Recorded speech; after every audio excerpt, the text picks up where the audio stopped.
I avui tanquem un cercle, el cercle dels corrents interns d'Esquerra Republicana de Catalunya, dels diferents sectors que aspiren a dirigir el partit a partir del Congrés del juny. Recordin que aquest és un procés que només passa en aquest partit polític. Hem escoltat les altres veus i avui escoltarem el líder d'Esquerra independentista, Uriel Bertran. Naturalment, també li preguntarem què hauria fet si hagués estat en un govern que hagués optat per la decisió sobre l'aigua que ha optat aquest, moltes vegades contrari a altres posicions que ha defensat Esquerra Republicana o els seus mateixos alcaldes, com és el cas. Parlarem avui amb Uriel Bertran.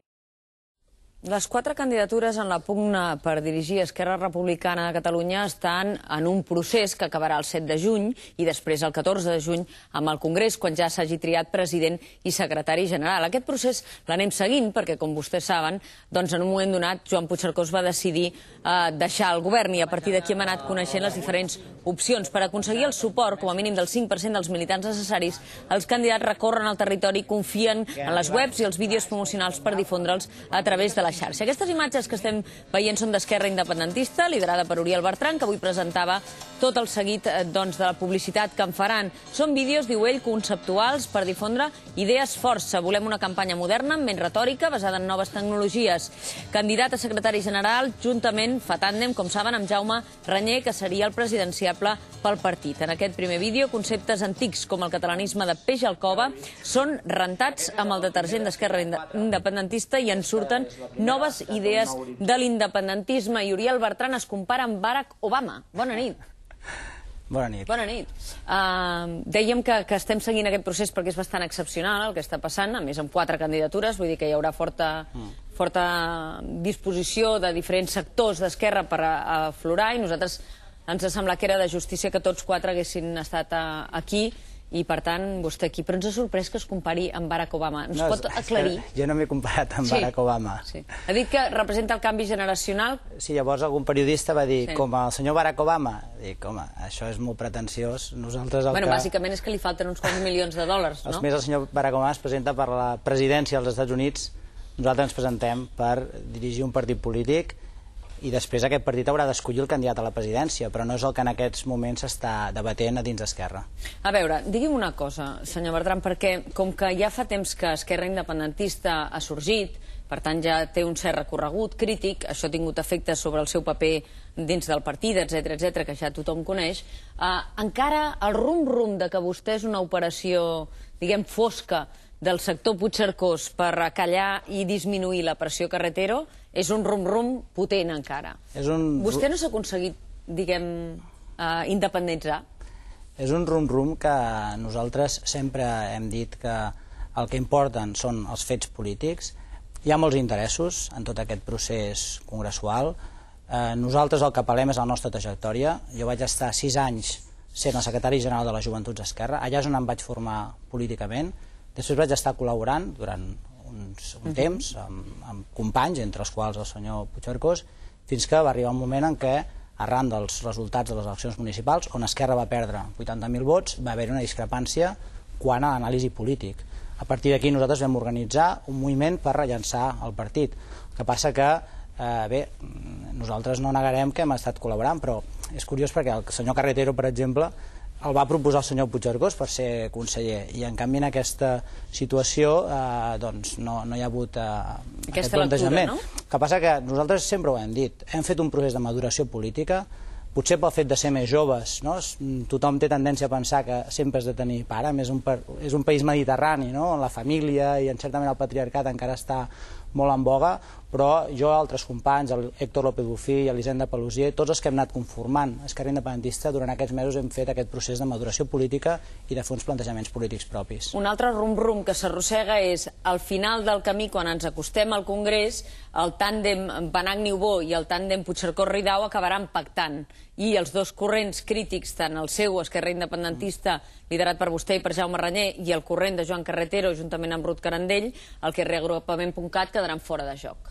Té la sospita que hi hagi algun element que indiqui que els dos sectors, diguem, continuistes, arribaran a un acord just abans del Congrés? Jo li soc sincer i crec que les 4 candidatures sotmetran a votació el seu projecte polític.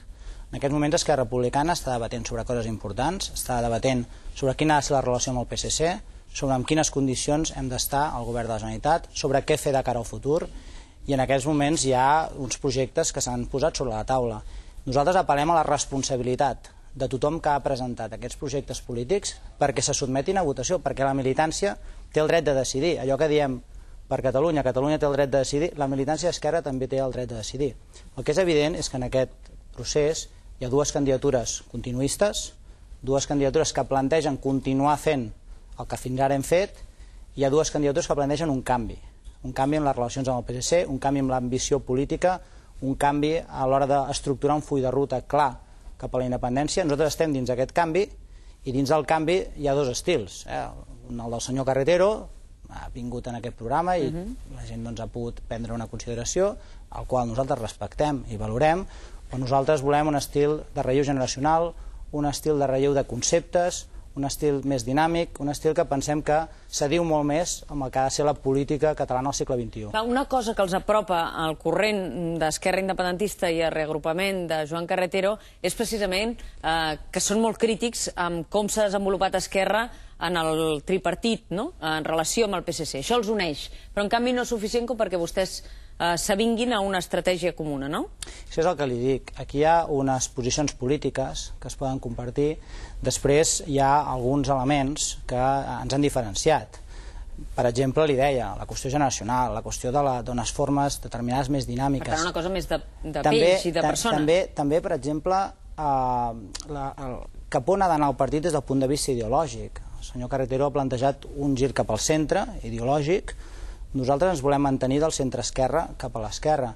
No és només una qüestió abstracta de debat ideològic o conceptual, sinó que això també t'identifica amb uns valors i t'identifica amb uns moviments determinats en defensa del territori, en defensa dels moviments de base, en defensa de moviments veïnals. És a dir, hi ha tota una concepció d'esquerra vinculada a tot aquest entramat social, al treball sindical, per exemple, que nosaltres volem preservar, perquè creiem que aquí és on està la majoria social del país que ens ha de poder portar a la independència política. És a dir, si vostè ara hagués estat al govern, perquè ens situem en els seus esquemes, si vostè ara hagués estat en aquest govern que ha acabat, arribant a un acord per portar un cabal sobrant de l'Ebre i no ha optat per l'opció que plantejava en el seu moment Iniciativa des de Medi Ambient, que era el Segre, s'hauria sentit incòmode, hauria presentat la dimissió. Què hauria fet Oriol Bertran en aquesta posició? Jo penso que, i és el que diuen els regants i les entitats ecologistes de l'Ebre, que no hi ha cabal sobrant a l'Ebre. No hi ha cabal sobrant a l'Ebre. Malgrat que en sobre, diuen els tècnics, cada any, diguéssim.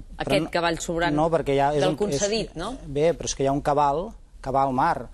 Això porta aliment als peixos i que això permet que hi hagi una indústria pesquera. És a dir, això del cabal sobrant és un concepte que no existeix en el cas de l'Ebre. Jo m'hagués oposat al transvasament d'aigua entre les Terres de l'Ebre i el Delta de l'Ebre i Barcelona. Aquest transvasament que volen fer a través d'un tub de 60 quilòmetres, per una raó. Pensi que aquí sentem un precedent que provocarà que l'estat espanyol, en poc temps, vulgui fer el transvasament cap al sud, cap a Múrcia, perquè diran, de la mateixa manera que podem enviar aigua a Barcelona, ara l'hem de poder enviar aigua a Múrcia. Amb una diferència, aquí estem parlant d'aigua de boca, estem parlant d'aigua per satisfer les necessitats bàsiques.